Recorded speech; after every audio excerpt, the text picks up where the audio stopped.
All right, y'all, Biden's back at it again, and he has a new student loan relief plan. I know. So let's kind of kick back with the first one. As you know, President Biden, before he got into office, he did have a campaign promise, and that was for student loan forgiveness. Again, there was supposed to be up to individuals who made up to around $125,000.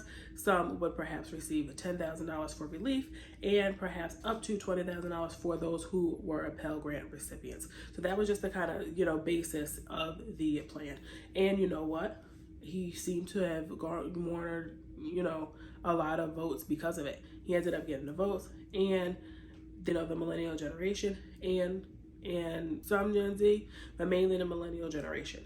And of course, there is a big argument to be said that he would perhaps not be in office if he didn't get those votes and perhaps get the attention of maybe some other individuals who maybe weren't necessarily checking for him otherwise. So the campaign promise is a big push. As we know, earlier this year in 2023, it did end up going to the Supreme Court. Supreme Court, again, does decide which cases they want to hear and which cases they want to stay out of. They decided to move forward to hear the case, and it was overturned. So for that reason, student loan, or rather debt, was not forgiven. Now, here we are again with Biden and Miguel Cardona, the Secretary of Education.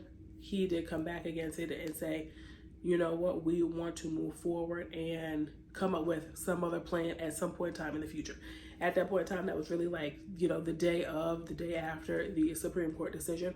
It wasn't really, they didn't really provide any information. They didn't say, there's going to be a timeline. They didn't say, really much of anything. It was just like, hey, you know what? We're still working on it. We're not going to give up. We're going to follow through. We're going to get a plan together, and we're going to pitch it.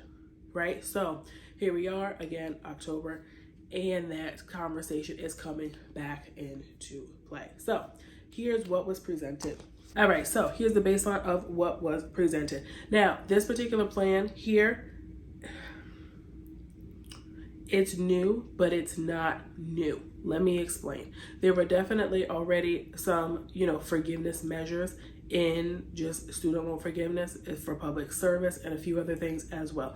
Those entities, those items are not new. However, there seem to be several loopholes that were in the mix that once the recipient of the loan ended up having said qualifying payments or had made payments for a period of time or had public service for X number of years for a period of time, so on and so forth, and what in the baseline of things appeared to be, let's say, quote, qualifying, that individual would then go apply for loan forgiveness, go through the application process, and they would get a response back and they would say denied. And that whole thing kind of, put a bad taste in people's mouth. They were like, hey, again, one of the listed items I want to say is 10 years of public service and perhaps X number of qualifying payments and individuals. And I've seen this firsthand. I've seen this firsthand. Again, of course, was I up there at you to say, you had this payment or you had that payment? No. But more specifically, I have seen some colleagues, other co-workers who come in and more specifically, try to get that support to say, hey, who do I speak to about such and such a paperwork to be able to fill this out? This is what's going on, so on and so forth. And you hear the story later on, hey, the paperwork, was processed and the claim was denied. And some of the reasons that I have heard that the individual said that their claim was denied was because, one, they were saying that the public service entity wasn't a public service entity in a particular designation. So that particular one in and of itself is like, well, if you're in a public service position or if you're, in a government position or if you're in a nonprofit, it seems like that would qualify, and whoever reviewed the application felt otherwise. So that's one part. Another part that I had seen again from several colleagues is what actually constitutes as a qualifying payment. So specifically there, when you have the loan servicer will come out and they're all for different options or plans. And those different options or plans with the breakdown that say, okay, you could pay estimated of, let's say, option A is X number of dollars. Option B is X number of dollars. Option C, X number of dollars. Usually, especially if the individual is financially strapped, they will go with whichever option fits the lowest cost or the lowest, fee, which is supposed to be acceptable and qualifying as the payment. So let's say option A is that lowest valued amount. The individual will select option A, that will move forward and continue to make payments on option A, and set period of time later, 10 years, 20 years, however period of time later, the loan is either supposed to be paid off complete or the loan is supposed to be forgiven, and that ended up not being the case. And specifically there, the response was, well, you made a payment, yeah, but it wasn't qualifying, right? It wasn't qualifying. So yeah, just keep paying it off. And again, apparently how the program was designed and set up, that was not supposed to be the case. So back to Biden, October 2023, and the new plan. So got the notes here, and what they're looking to push for again is trying to clean up some of these little loopholes that had already been in the works. So first thing again is the income driven repayment plan, that is the IDR. They're estimating about 51,000 borrowers will be eligible for this particular relief, if you will.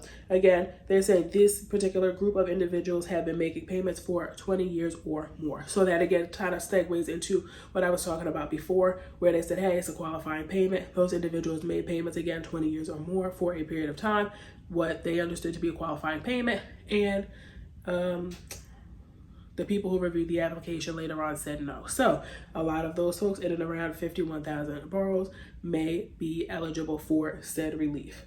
Another group is public service loan forgiveness. So again, that's what I was touching on earlier there. It's estimated about 53,000 borrowers will fall into this category.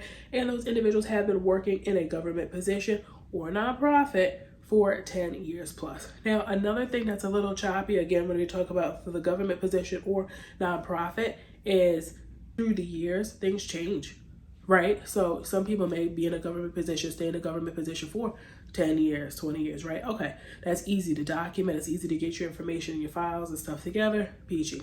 Now, when you get into more like nonprofits pop up, they also close down, and some are no longer. They shut their doors. Now, of course, if you have your paper documentation, you can try to move forward to push the application to say, listen, that nonprofit not here no more. They closed up. Things didn't work out with them, but I still work for them. Here's my paperwork, or maybe here's my pay stubs, or here's the information from my taxes to show that I work for them for this period of time.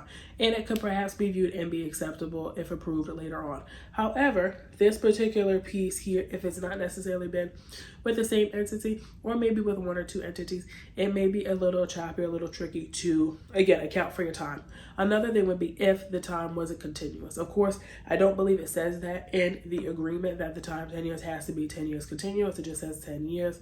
But again, that's something, or maybe another reason why it could be a little more challenging for you to be able to get your application approved. So definitely go on to the website, make sure when you go and review the information for the debt relief and see the option, and do your best to be able to get your paperwork and stuff together to be able to support your case. Because a lot of folks say, you know what, I did this or I did that, and at the end of the day, they don't have the paperwork and stuff to be able to justify it, and it becomes very, very, difficult and frustrating. So do your best due diligence to be able to move forward on one of these programs if you qualify.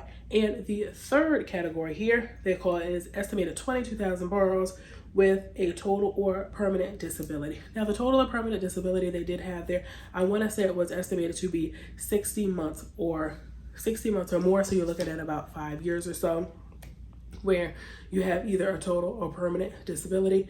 And there are said, thresholds or benchmarks that you must meet. Now, again, Veterans Affairs can verify information. There's a list of providers. Again, it would have to be an MD, a DO, I believe, a psychiatrist with specific licensure, physician assistant, and there are a few set providers there. Again, if your providers are not on that list, don't even bother with it. They're not going to approve your application. Move on. Okay, so make sure you follow that list of individuals there, as well as the information about the disability to be able to provide, so they can put that information more specifically in there to verify that you actually do qualify. Again, this particular entity in that particular category, if you will, is not a new category, but there are perhaps other adjustments and or amendments that are made by Biden to be able to assure that individuals who go back and who have previously been denied or have not sought it for whatever reason or another can perhaps be eligible under this new plan. All right, so definitely let me know in the comment section below what your thoughts are of this plan. Do you feel that Biden-Harris is trying to make amends for how the original debt relief plan, kind of like went down went down real quick on a slippery slope? I think it's good that there's perhaps, maybe some relief for individuals, again, in those scenarios who do need it, especially in that first category. If you have been making payments for 20 years and if in that particular scenario, you were supposed to be provided relief and you weren't, this is perhaps your chance to be able to get the relief and or support that you were initially, promised or offered.